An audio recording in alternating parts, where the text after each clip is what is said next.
Halo,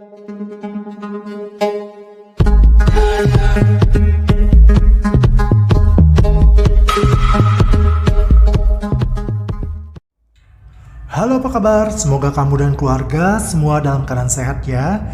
Fairies Channel kali ini akan menceritakan film yang berjudul Texas Chainsaw Massacre. Film ini merupakan sequel dari film horor yang terkenal di tahun 1974. Dikisahkan pada tahun 1973 di Texas, tepatnya di kota Harlow, 5 orang sahabat dibantai dengan sadis menggunakan gergaji mesin oleh orang yang tidak dikenali karena wajahnya selalu menggunakan topeng dari kulit wajah orang yang dibunuhnya. Karena itu, si pembunuh sadis itu dijuluki Leatherface. Dari 5 orang sahabat itu, hanya 1 orang yang selamat, yaitu Sally Hardesty. Setelah memberi kesaksiannya kepada polisi merilis rekayasa wajah si Leatherface itu. Pembunuhan tersebut disebut sebagai salah satu pembunuhan yang tidak terpecahkan paling terkenal di Texas. Saat itu seorang gadis remaja bernama Layla mampir di sebuah swalayan. Saat itu ia bersama kakak dan teman-teman kakaknya sedang menuju Harlow. Layla menonton video singkat berita tentang pembunuhan sadis di Harlow itu. Lalu Layla menanyakan keberadaan Sally saat ini kepada bapak penjaga swalayan. Bapak itu mengatakan kalau saat ini Sally masih hidup dan menjadi polisi di Texas. Sally selama puluhan tahun mencari Leatherface itu. Leatherface susah ditemukan karena saat melakukan aksinya selalu menggunakan topeng dari kulit wajah manusia. Lalu Layla melanjutkan perjalanan bersama kakaknya yang bernama Melody dan teman kakaknya bernama Dante dan kekasih Dante yang bernama Ruth. Mereka berempat melakukan perjalanan ke Harlow, kota sepi yang menjadi saksi bisu pembantaian sadis itu. Melody dan Dante ini adalah influencer yang berencana merubah Harlow menjadi pusat keramaian dan akan memulai bisnis di sana. Mereka juga mengundang para investor yang nantinya akan menggelontorkan uang untuk memperindah Harlow. Setelah 7 jam perjalanan sampailah mereka di sana. Melody mengatakan kalau ini adalah kesempatan untuk memulai sesuatu yang baru. Layla sebenarnya kurang setuju karena lokasinya sangat jauh dan ia harus berpisah dengan teman-temannya. Kemudian seorang pria bernama Richter menghampiri mereka. Richter ini adalah kontraktor yang akan merenovasi tempat itu. Lalu Dante dan Melody memasuki salah satu rumah itu. Mereka kaget karena di dalam rumah itu ada seorang nenek. Nenek itu menanyakan apa yang mereka lakukan di rumahnya. Melody meminta maaf karena mereka tidak tahu kalau ada orang di rumah itu. Nenek itu mengira kalau Dante dan Melody adalah tetangga barunya. Lalu si nenek itu menceritakan kalau rumah itu adalah panti asuhan dan dia adalah pengasuhnya. Melody memberitahu ke nenek kalau bank telah menyita rumah itu dan mereka telah membelinya. Nenek mengatakan kalau ia sudah menyelesaikan dengan melunasi utangnya dan memiliki surat-suratnya. Ketika Melody meminta untuk melihat suratnya, nenek menjawab kalau ia tidak perlu menunjukkan apapun ke mereka. Karena kesal, Dante melapor polisi untuk mengusirnya. Melody menjelaskan ia sebenarnya ingin membantu nenek, tetapi nenek harus meninggalkan rumah itu karena mereka telah membeli rumah itu. Melody menyarankan nenek untuk dirawat di panti jompo, apalagi melihat kondisinya yang selalu membutuhkan tabung oksigen. Nenek menolaknya dan bersikeras kalau itu adalah rumahnya. Tak lama muncul seorang pria bertubuh besar yang akan turun dari tangga. Nenek menyuruh pria itu kembali ke kamarnya. Nenek mengatakan kalau pria itu adalah anak asuh satu-satunya yang masih ada dan membutuhkan perawatan khusus. Itulah alasan kenapa nenek tidak bisa pergi dari rumah itu. Lalu datanglah 2 orang polisi. Nenek kaget kalau mereka ternyata melapor polisi. Polisi mengatakan sebenarnya nenek sudah diminta untuk pergi beberapa minggu lalu. Tak lama, anak asuh itu pun turun lalu menggendong nenek masuk ke dalam mobil. Polisi akan membawa nenek ke rumah sakit. Bertepatan dengan itu, datanglah bus yang membawa rombongan investor yang diundang untuk menghadiri acara siang itu. Melody berniat untuk ikut ke rumah sakit, tapi berhubung tamu sudah datang, maka Ruth yang menawarkan dirinya. Ruth mengatakan kalau Melody dan Dante harus menyambut tamu-tamu itu. Dante mengucapkan terima kasih kepada Ruth atas kebaikannya. Saat mobil berjalan, anak asuh itu memandang tajam ke Melody. Kemudian Dante memperkenalkan Catherine, staf dari sebuah bank, kepada Melody. Di perjalanan, Ruth menanyakan keadaan nenek. Saat itu nenek kelihatan susah bernafas. Anak asuh itu mencoba memberikannya oksigen. Ternyata tabung oksigen itu sudah kosong. Akhirnya si nenek meninggal dunia. Anak asuh itu pun marah dan ngamuk, lalu mematahkan tangan polisi yang menjaga. Dan tiba-tiba pistol yang ditembakkan itu diarahkan ke polisi yang sedang menyetir sehingga mobil keluar dari jalur jalan dan menabrak sebuah bangkai tronton. Setelah memberikan kata sambutan, Melody masuk ke dalam bus untuk mengambil ponselnya. Melody membaca pesan dari Ruth yang menginfokan kalau si nenek telah meninggal dunia. Tak lama Dante masuk juga ke dalam bus. Melody mengatakan kalau si nenek meninggal karena mereka. Dante mengatakan kalau si nenek meninggal karena penyakit jantungnya. Melody yang merasa bersalah memutuskan untuk pulang dan tidak melanjutkan acara itu. Kemudian Melody mencari Layla yang ternyata sedang di rumah Richter. Melody memberitahu kalau si nenek telah meninggal dan mengajak Layla untuk pulang. Richter mendengar percakapan itu. Di mobil polisi, Ruth yang masih hidup melihat polisi di sebelahnya sudah tidak bergerak. Dari kaca spion, Ruth dapat melihat anak asuh itu sedang duduk di depan mayat si nenek. Ruth mencoba menggunakan radio panggil dan menginfokan telah mengalami kecelakaan dan memberitahu lokasi kejadian. Sambil menahan ngeri, Ruth menceritakan kalau orang itu menyayat kulit wajah si nenek, kemudian menempelkan kulit itu ke wajahnya. Ternyata anak asuh itu adalah Leatherface, guys. Pembunuh sadis yang membantai menggunakan gergaji mesin.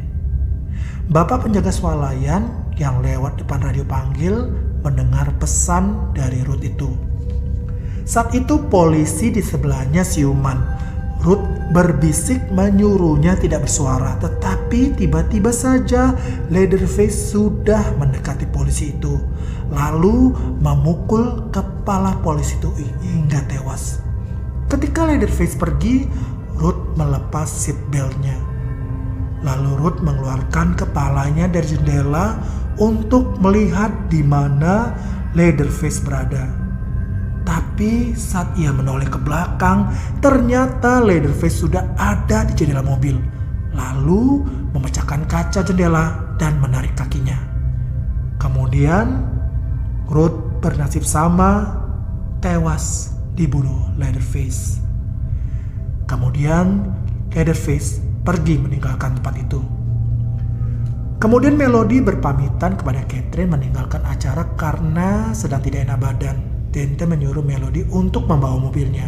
Saat Dante melemparkan kunci mobil, tiba-tiba Richter datang langsung menangkap kunci itu. Lalu Richter juga mencabut dan mengambil kunci bus. Richter marah karena mereka yang menyebabkan si nenek meninggal. Dante menjelaskan ke Richter kalau mereka hanya mengusir nenek itu dan meminta kuncinya kembali. Richter mengatakan akan mengembalikan kunci itu jika mereka dapat menunjukkan akte rumah itu. Lalu Dante mencari akte rumah itu. Ternyata ia tidak membawanya karena ia simpan di kantornya. Melody khawatir jangan-jangan benar mereka salah karena telah mengusir nenek itu. Dante meyakinkan kalau mereka sudah benar dan akte itu pasti ada di kantornya. Lalu muncul ide Layla untuk mencari akta itu di rumah si nenek. Melody segera mengajak Dante mencari di rumah itu. Melody tidak tenang sampai yakin kalau mereka tidak salah. Melody menyuruh Layla menunggu di bus. Di tempat lain, bapak penjaga swalayan menelpon Sally tentang laporan itu. Sally yakin dari ciri-ciri yang diberikan kalau anak asuh itu tidak lain adalah Leatherface. Sally segera berangkat menuju lokasi. Lalu Melody dan Dante masuk ke rumah untuk mencari aktor rumah itu. Melody menyuruh Dante mencari di lantai bawah sedangkan ia mencari di lantai atas. Di kamar nenek itu Melody menemukan sebuah kotak lalu membukanya. Melody menemukan kwitansi pembayaran hutang rumah itu. Melody semakin merasa bersalah telah mengusir si nenek. Apalagi sampai menyebabkan si nenek meninggal dunia. Di lantai bawah, Dante melihat panci-panci digantung di dapur bergerak. Lalu Dante memeriksa dapur dan dari bayangan di panci, ia melihat ada orang di belakangnya. Ternyata Leatherface kembali ke rumah itu, guys. Dante mencoba kabur tetapi Leatherface menariknya lalu menusuk wajahnya. Dante berjalan sempoyongan lalu ambruk ke lantai. Saat bangun dari tangga, Melody melihat Dante yang bersimbah darah dan ada Leatherface di sana. Melody langsung lari ke kamar atas dan bersembunyi di dalam lemari. Lalu Leatherface masuk ke dalam kamar dan membuka lemari lalu mengambil pakaian nenek. Untung saja ia tidak melihat Melody yang sedang bersembunyi di sana. Lalu Leatherface memegang dan menciumi pakaian si nenek. Kemudian Leatherface berjalan keluar kamar. Melody mengendap keluar dari lemari. Lalu Melody mendengar langkah kaki Leatherface mendekati kamar lagi. Melody langsung bersembunyi di bawah tempat tidur. Kemudian Leatherface menghancurkan dinding kamar itu dengan palu. Dante yang terluka parah mencoba bangun dan berjalan keluar. Di dalam bus karena acara malam akan dimulai, Catherine mencari Dante yang belum datang juga. Catherine mengatakan ia akan menjemput Dante ke rumah itu. Richter yang sedang memperbaiki mobil melihat Dante yang berjalan di depan rumahnya. Lalu Richter memanggilnya. Dan kagetlah Richter melihat wajah Dante yang terluka parah. Catherine yang melihatnya pun kaget dan ketakutan. Akhirnya Dante meninggal akibat luka yang parah dan kehabisan darah. Richter menyuruh Catherine untuk segera masuk bus. Sesampai di bus, Catherine menyuruh supir untuk segera mengunci pintu itu. Lalu Richter masuk ke dalam rumah itu. Di saat yang bersamaan, Leatherface mengeluarkan gergaji mesin yang telah ia simpan puluhan tahun di balik dinding kamar itu. Leatherface mengetahui bahwa Richter sedang naik ke atas. Dan ketika Richter masuk ke kamar, Leatherface menyerangnya. Akhirnya Richter pun jatuh tersungkur saat pecahan kaca jendela menusuk lehernya. Saat itu, Richter yang melihat Melody mengeluarkan kunci mobil dari saku celananya. Tak lama kemudian, Leatherface memukul kepala Richter dengan palu hingga tewas. Melody hanya bisa ketakutan menyaksikan Richter yang tewas mengenaskan di depannya. Sementara itu, Sally sudah sampai di tempat kejadian. Sementara itu di dalam bus, Layla mengatakan ingin mencari Melody. Catherine melarangnya tetapi Layla bersikeras untuk mencari kakaknya. Tak lama, Layla menemukan mayat Dante yang sudah tewas mengenaskan itu. Sementara itu Melody mengambil kunci mobil yang ada di tangan Richter. Lalu Melody perlahan turun ke bawah untuk mencoba kabur dari rumah itu. Dan saat Melody melompat ke tangga, tiba-tiba saja muncul Leatherface lalu memukulnya sehingga Melody jatuh dari tangga. Melody jatuh ke lantai kayu yang patah sehingga ia masuk ke dalamnya. Di bawah itu ada jalan lorong di mana di ujungnya terdapat lubang cukup besar yang ditutupi terali besi. Leatherface mengeluarkan gergaji mesinnya dan mengejar Melody. Melody terus merayap untuk mendekati lubang itu. Lalu Leatherface mengarahkan gergaji mesin dengan menembus lantai kayu. Melody berusaha menghindari gergaji mesin itu. Di luar, Layla mendengar teriakan Melody. Melody terus berusaha merayap lubang itu karena ia harus secepat mungkin keluar dari sana. Layla membantu membuka tali besi dan akhirnya Melody bisa lolos dari gergaji mesin itu. Kemudian mereka lari dan masuk ke dalam bus. Melody memberikan kunci kepada driver dan menyuruhnya segera pergi dari sana. Tapi baru saja bus jalan, tiba-tiba saja bus itu mogok. Driver pun turun untuk memeriksanya. Catherine mencegahnya, tetapi driver itu tetap turun untuk memeriksa mesin. Tak lama, tiba-tiba saja Catherine dikagetkan dengan kepala driver itu yang sudah terpenggal oleh gergaji mesin Leatherface.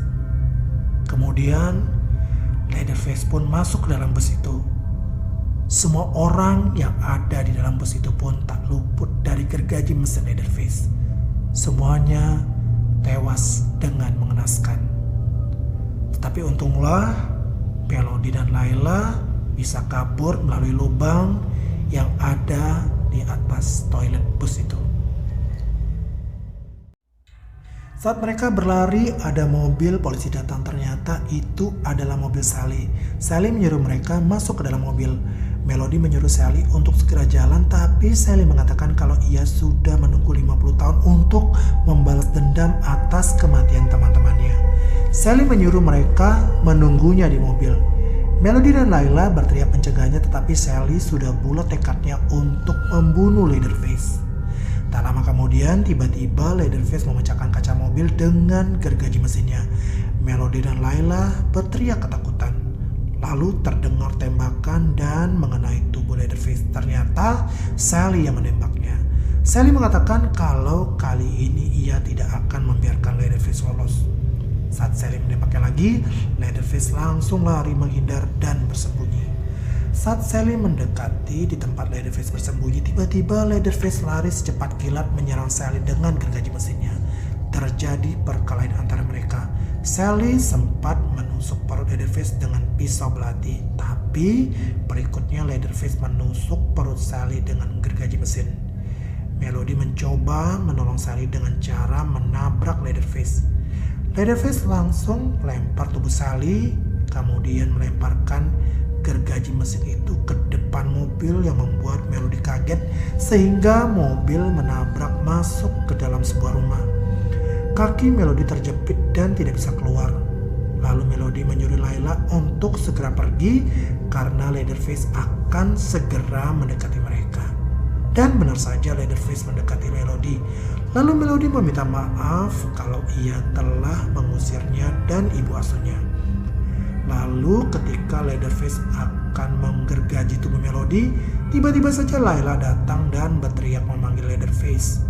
Layla menodongkan senapan yang ia ambil dari rumah Richter. Saat ia mau menembak, ternyata pelurunya kosong. Lalu Leatherface pun mengejar Layla. Layla tersandung dan jatuh. Saat Leatherface akan menggergaji tubuh Layla, tiba-tiba sebuah tembakan mengenai tubuh Leatherface. Leatherface segera melarikan diri masuk ke salah satu rumah di sana. Ternyata Sally yang menembak. Layla berterima kasih karena Sally menyelamatkannya. Melody menyuruh Layla segera lari dan menolongnya. Saat Layla hendak lari, Sally mencegah Layla dan mengatakan kalau Layla dan kakaknya jangan lari karena kalau mereka lari maka Leatherface akan terus menghantui mereka. Sally pun memberikan senapannya kepada Layla. Layla mengambil senapan itu dan masuk ke rumah yang tadi dimasuki Leatherface untuk bersembunyi. Lalu Layla masuk ke dalam rumah itu mencari Leatherface di sana. Terdengar suara gergaji mesin. Layla mendekatinya dengan menodongkan senapan. Ternyata Leatherface mengecohnya karena hanya gergaji mesinnya saja. Tiba-tiba Leatherface menyerang Layla sehingga mereka tercebur ke kolam. Lalu Layla segera keluar dari kolam dan tak lama Leatherface juga keluar dan menangkap kakinya. Saat Leatherface mengambil gergaji mesinnya, Layla mencoba lari untuk mengambil senapan, tetapi Leatherface melempar gergaji mesinnya yang mengenai kaki Layla sehingga tersandung dan jatuh. Saat Leatherface akan menggergaji tubuh Layla, datanglah Melody yang mencekik leher Leatherface dari belakang. Kemudian Leatherface melempar tubuh Melody dan mengarahkan gergaji mesinnya ke arah Melody. Tiba-tiba Layla berdiri lalu menembak Leatherface. Gergaji mesinnya pun jatuh terlepas dari tangannya. Tapi belum sempat Leatherface ambruk, peluru senapan itu habis guys. Lalu Leatherface kembali mau menyerang Layla, tapi tiba-tiba saja Melody menghidupkan gergaji mesin itu dan mengarahkannya ke dagu Leatherface. Leatherface pun ambruk dan tercebur ke dalam kolam. Dan perlahan tubuh Leatherface pun tenggelam di kolam itu. Melody dan Layla menangis sambil berpelukan. Paginya, Melody dan Layla masuk ke dalam mobil untuk pergi dari sana. Lalu Melody mengaktifkan sistem autopilot. Saat mobil berjalan, Layla sambil bercanda mengatakan kalau ia berubah pikiran, kalau ia mau pindah ke Harlow bersama kakaknya. Melody tertawa mendengarnya. Tapi tiba-tiba saja ada yang menarik Melody dari jendela. Ternyata Leatherface masih hidup guys. Lalu Leatherface menggergaji leher Melody sehingga putus. Layla berteriak histeris melihat kakaknya yang tewas dibunuh Leatherface. Dan film pun tamat. Nah, bagaimana menurut kalian ceritanya guys? Ketik di kolom komen ya. Buat kamu yang belum subscribe, jangan lupa subscribe ya guys, supaya saya semangat untuk membuat video-video berikutnya. Dan terima kasih buat kamu yang sudah nonton. Sampai jumpa. Dadah.